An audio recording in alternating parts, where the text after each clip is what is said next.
I think this Olympic Games will be my best Olympic Games in terms of performance and as in terms of results, both put together, because I've never gone into any Olympic Games such highly ranked. I'm 32 in the world now.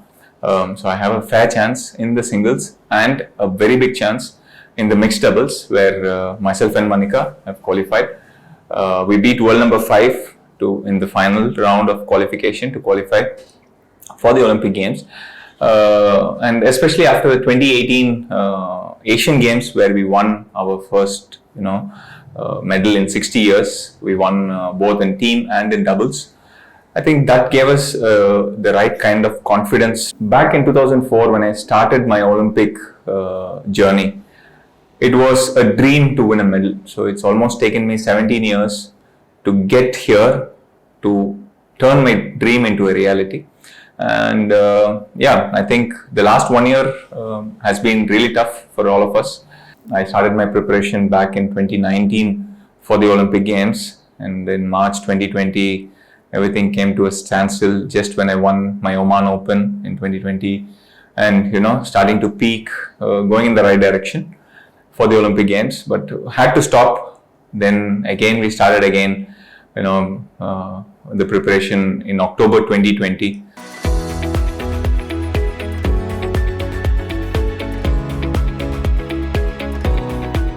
Everything came to standstill, and it was really hard mentally, even for us. So looking at it, when a lot of clubs all around India, and also a few international clubs, had also contacted me asking me to motivate their players. And at the same time, there was also a lot of interaction with the PMO here and the state association, state government here. Because as sports persons, as celebrities, we will be able to influence more people. So that was when I could understand, like, even for me, who's played the sport at such high level, who's seen this kind of success, still I'm feeling very confined to my apartment, and I want to break out, I want to go out, and a lot of negative thoughts creeping in, and situation outside was very, very hard at that point in time, with the corona cases going up. So when I could see myself, sulking and getting into a sad state, so that was when I understood that a lot of players, a lot of people around me need a lot of support from people like me. So we did a lot of online sessions. It was just simple sessions where I interacted with a lot of different clubs, different people, different age categories. There were a couple of sessions where I was interacting with academic people. They had no connection with sport, but still I was just talking with them and trying to just explain to them how my journey has been going on, and what are the things that helped me, what didn't help me. Just basic general pep talk. That end of the day, I got back a lot of messages saying that they're really motivated and looking forward to get out there and play any sport, or they are looking at it in a very positive manner. Even though there were sometimes when I myself felt, okay, I need a talk now, and that was when I used to get to my mental coach and talk to. At that point of time, I had one mental coach who was Dr. Swaroop. So I was talking to him, and of course there are many things you know right from before, but it's just that when somebody else is telling it to you again, it's just reassuring, and you feel that yes, you're on the right track. And also on the professional side, we were not playing, we were not practicing. I was just playing, knocking at home, nothing much to do. And when I look at my counterparts from Germany or from Korea or Japan or France, all over the world, they were back into the regular regime. They just stopped for 2 weeks and they started back on it felt like almost nothing has happened for them. So I felt like maybe in the month of July, August, I felt like I'm falling behind the rest of the world for almost 6 months. I don't know if I'll be able to catch up.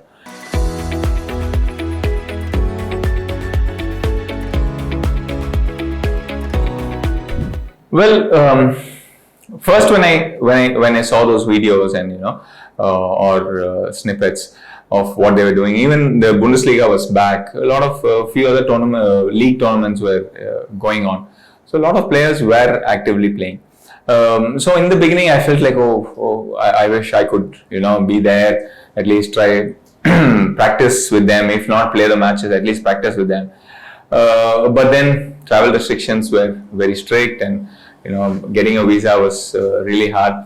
Even though I applied for a visa in December, I got it. The process started back in December 2020, but I actually got the visa in end of January. So it almost took me like 4 to 6 weeks.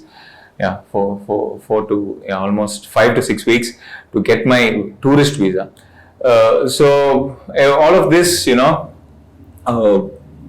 makes you feel, oh, I'm being left out. I'm not able to, be probably in the race. But over a period of time, I've just understood that, okay, fine. I've come to an age where maybe everyday practice, or if I miss a few sessions of practice, it might not do so much damage. But the most important thing is I'll have to keep myself, motivated and positive, looking forward into what I can be doing. So I think that was something what I've understood more in the COVID break, and that has given me the results in the recent times.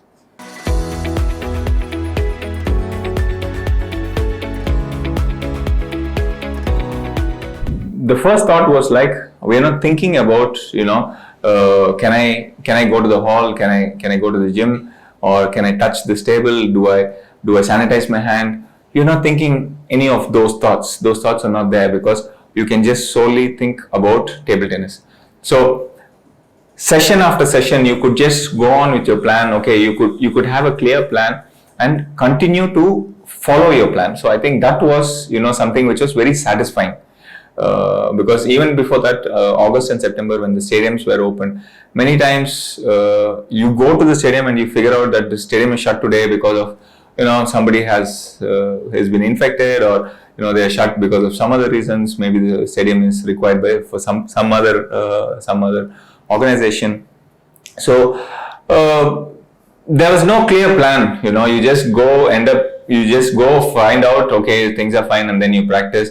And even during practice in the stadium in Chennai, it was more or less like, okay, better not to touch here, and finish practice as soon as possible and just leave.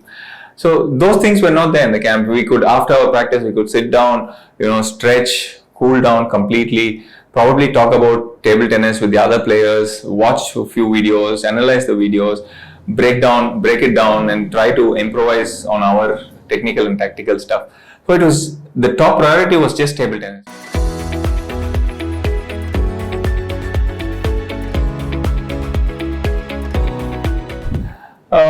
Well, lucky for me is I have my team. Rajat is there, my younger brother. So video analysis, I leave it to him. I ask him, but I give him specific, pointers in some videos. So let's say I want to read a specific type of player's service or his receive. Then I give him, the pointer saying that, okay, this is what I want to see, or this is what I want to do. And he just breaks it down on a video analysis and says, okay, in this type of situation, he's going in for these serves. In this situation, he's going in for these serves. Or this is his general tendency to do a forehand topspin or a backhand topspin. So that way, I'm lucky enough to have a team who's working along with me.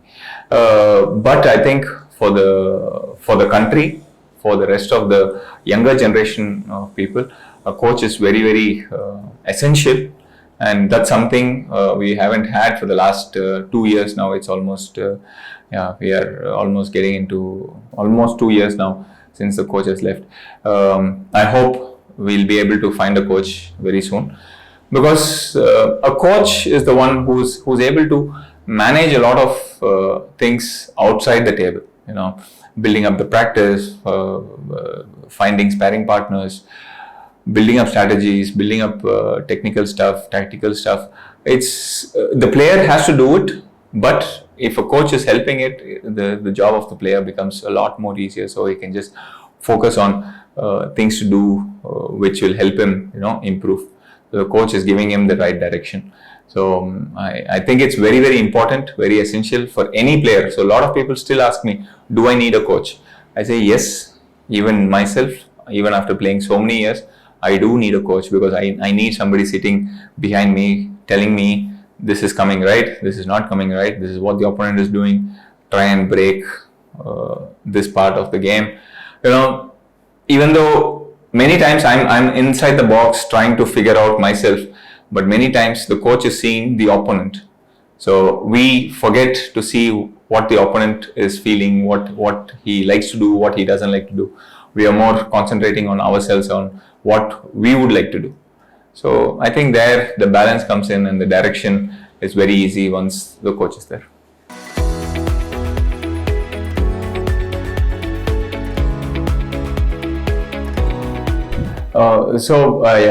Finding a coach for this Olympic Games is not possible, and it's not suitable also, because the time is too short, and by the time the coach adapts to our techniques and we adapt to his techniques, the time is too short. So we will be, I think I've been talking to the federation, and the federation is also pretty much confident that they will be able to find a coach for a long term post the Olympic Games. But until the Olympic Games, we will have to take along the coaches who have been doing the job for the last 2 years. So the Indian coaches like Somadeep Roy or Arup Basak have been doing the job for almost, even when Max was there, they were the second coaches post him. And since the last 2 years, they have been leading from the front. And now they've kind of understood what we require. We understand that when they say something, what exactly do they mean? And at the Olympic Games, this is the best we have, and this is with whom we are comfortable working with. So even in the mixed doubles, when we beat world number 5, we lost the first 2 games. It was because of the coach, when he said, see, they're trying to finish the game as fast as possible. So you also don't try to finish before them. You try to prolongate the game, make more rallies, get them into situations which they don't want to get into. And once we started doing that, we won the next 4 games.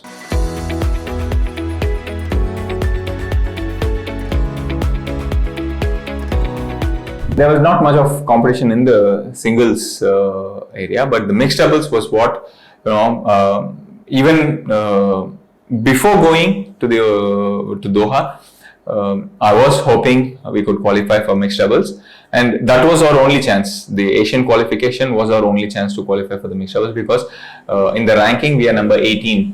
So we only 16. If you're probably in the top 16, you have a chance to get in.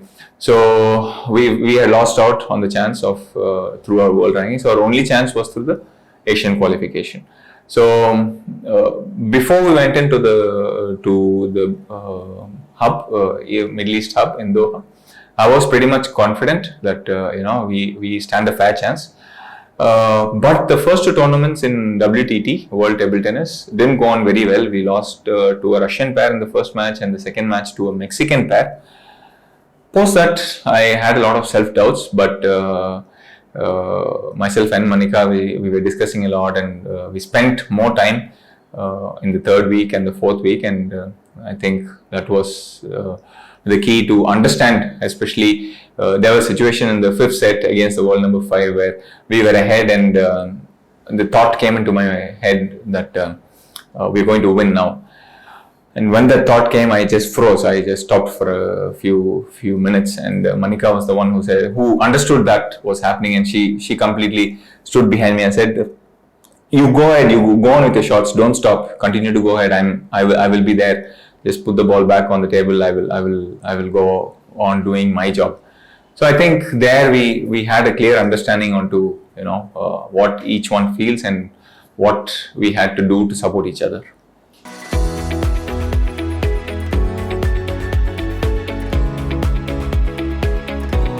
I think it's only a draw of 16. Singles is going to be a draw of 128. So I need to win 7 to 8 rounds to get to a medal chance. Singles, in mixed doubles, there's only 3 rounds for a medal. We need to win 3 rounds to get that medal. And if you're able to beat world number 5 to qualify for that match, then we should be able to take on most of the pairs on the Olympic scene. So that is why we are able to say that in mixed doubles we stand a very fair chance to win a medal. We have beaten a couple of pairs who are in the top 8. We've lost to them also. But Olympics is something which is which is completely different. The pressure is going to be enormous.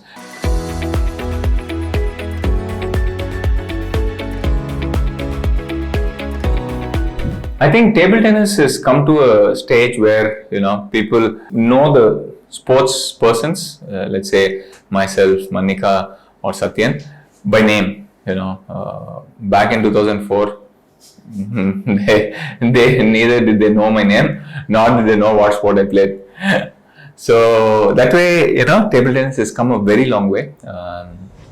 That's also because of the continuous results we've been given, and especially 2018 has been really fantastic for table tennis, where we won the Commonwealth gold both in the men's and the women team, and Manika going on to win the singles. Then in men's doubles we had the silver, and I had the bronze in the men's singles, and men's doubles we went on to win the silver.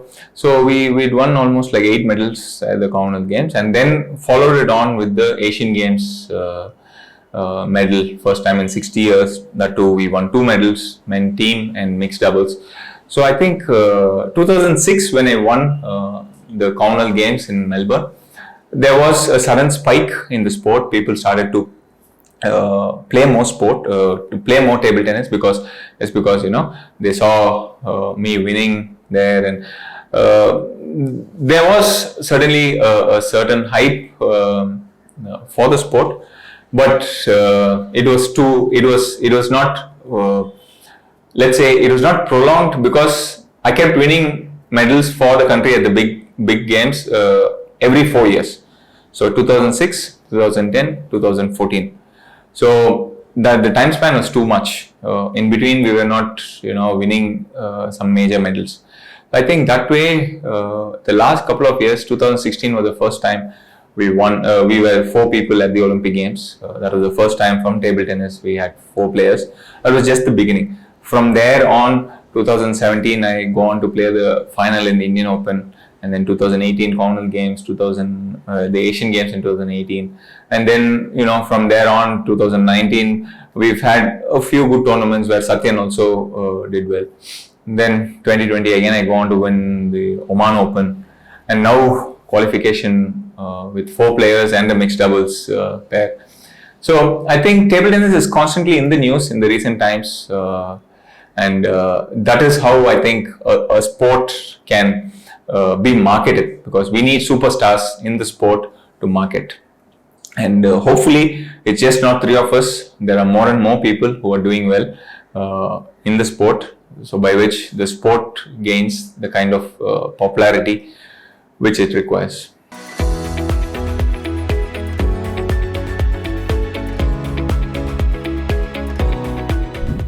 Yes, there have been a lot of changes with the racket, with the ball, with the floor. So many things have changed over the years, but what has been constant is the effort to become more physically fit, because the game has become more physical compared to the days before, let's say 20 years before or 15 years before, and it's become much more professional now. So the sports science, like having a trainer, having a fitness coach, having a mental coach, having a dietitian.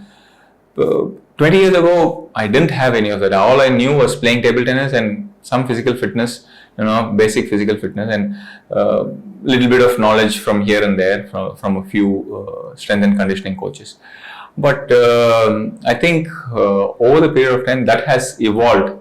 Only when you play do you actually understand how difficult the sport is, because of given the parameters of the dimensions of the table, the ball being so fast, the racket being so fast, and within those split seconds you have to actually judge what is the ball which is coming towards you, with how much of rotation is it coming, how much speed does it have, and what angle in the racket should I have it to for me to get it across onto the other side without losing the spin or speed what the opponent has generated. So all this makes table tennis much more complex, and it has become a lot more physical. The ball is almost traveling at 160 kilometers per hour now, and revolutions per the ball is able to rotate for almost 120, 130 revolutions per second. So the speed and the spin is just improved so many multi-folds in the last couple of years, which demands very high amounts of hand-eye coordination, dexterity, and at the same time being very agile with your feet. So it's almost like you need to start with a very high speed, and after a couple of rallies you stop, and then again you need to start when you start to serve. So, and this for almost like 45 minutes to 1 hour if you play a 7-setter. So it is very physically demanding compared to 10-15 years ago.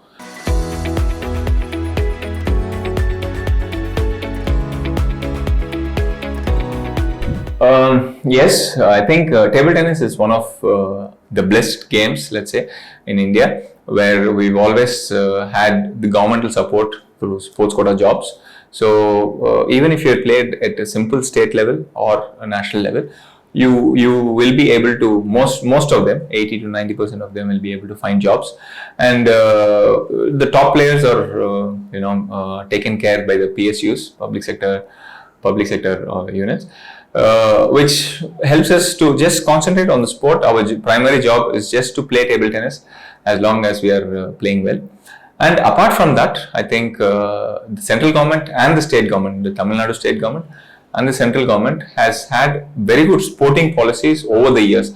I think since 2008, sports has become much more professional. Until 2008, it was more an extracurricular or an hobby. Let's say it was more your passion, your hobby.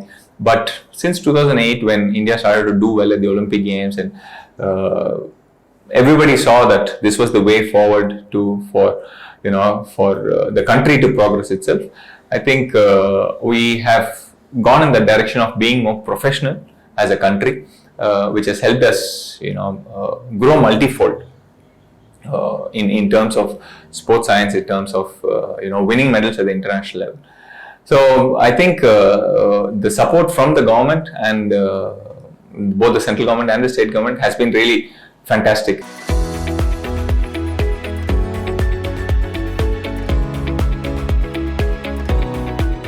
It is possible. It is possible. As I said.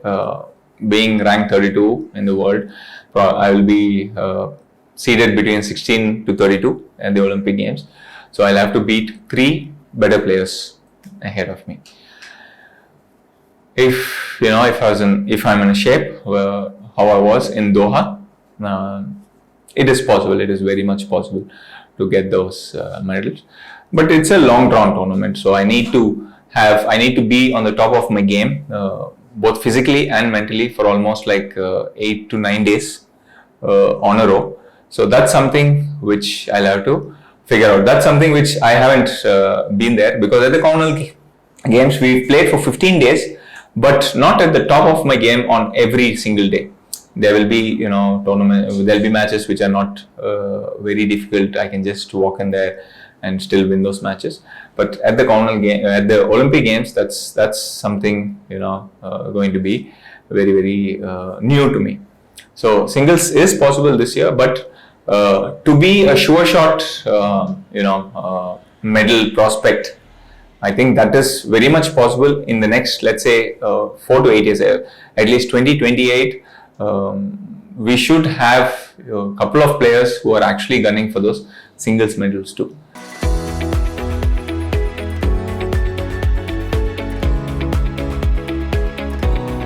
I think in the last 10 years almost, this has been the best I've ever been.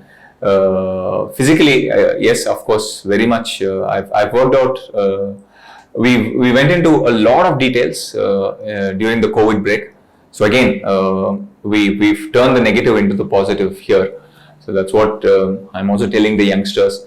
Of course, there will be bad times for everybody, but we need to try and convert them into our positives. Because when you look at it 5 years down the line or 4 years down the line, you'll always think, yeah, maybe that happened for my good, So during the COVID break, we actually broke down my complete body mechanics, my kinetic chains, and we tried to figure out what's working well and what's not working well, how to prevent. I generally, as I play more and more matches, after 4 to 5 matches, I tend to have stiffness in my back, stiffness in my basically mid back, upper back. My arms start to, because of the kind of game I play a lot of power game. But this was the first time when, even after 5 tournaments, I didn't have major pain. Of course, I did have a little bit of stiffness, but nothing compared to how I was before. I think we've worked on it very specifically, in a very scientific way, trying to understand how my body is working. And also my trainer has been asking me to lose few more kilos, but but it's really getting very difficult now, as I keep telling. Even if I drink water, it turns into fat. So that's something, the body metabolism goes down. But I'm really happy with the shape I am in, both physically and mentally. As I said in the opening thing also, this is going to be my best Olympic Games, both in terms of performance and in terms of results.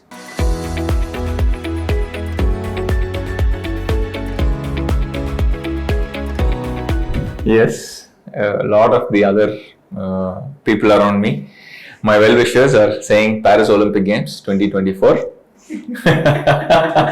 But my wife is not even encouraging those talks. But let's see, because I've now that because of the COVID break, the gap between Commonwealth Games and Asian Games is narrowed down. It's just another year from the Olympic Games. So getting until there shouldn't be difficult at all, mentally and physically. The kind of motivation, because we've worked so hard, for the Olympic Games. It'll just run you through into the next 1 year, or you're trying to, just maintain what you've done to the Commonwealth Games and the Asian Games. And from there on, the question will be like, do I have the mental motivation? Because the physical part I can still work, but the mental motivation into, okay, do I go into another Olympic Games? What will be the reasons for me to go into that Olympic Games? Do I really stand a chance for an Olympic medal? Only if that question is being answered will I even try for the next 2 years. But if anywhere I feel that, no, it's going to be really difficult winning an Olympic medal, then as and well, I've come to a stage where a lot of youngsters look up to me and hope that I will be able to help them at some point in time. And because of the structure we've had and no coach at this point in time, so I think my responsibility lies also there, where I can give back to the sport. So to exactly say, okay, this is until when I play, this will be my last tournament or something like that, it's really difficult, because even now my graph is continuing to go upwards. But somewhere I'll have to, say, no, it's fine. I need to go on with my next part of my life also.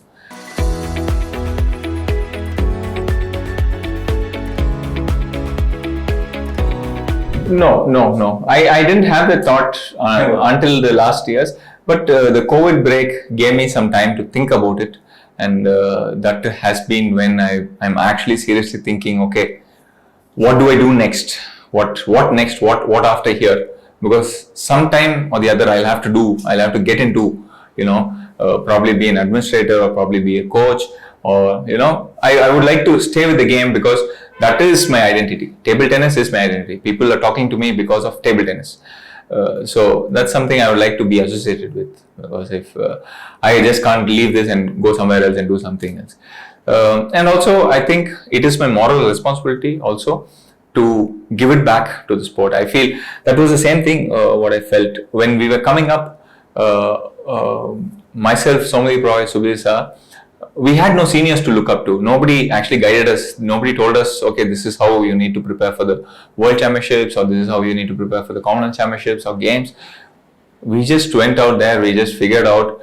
We wasted a lot of time in going different directions, coming back to the square one, and then going in another direction. So that way, if people as seniors, if they or me, if I can help the youngsters, they don't need to waste their time. It can all fall into place, and we can grow very fast in the sport, and by that we'll have a lot of talents being nurtured in the sport, which eventually will make the sport very popular.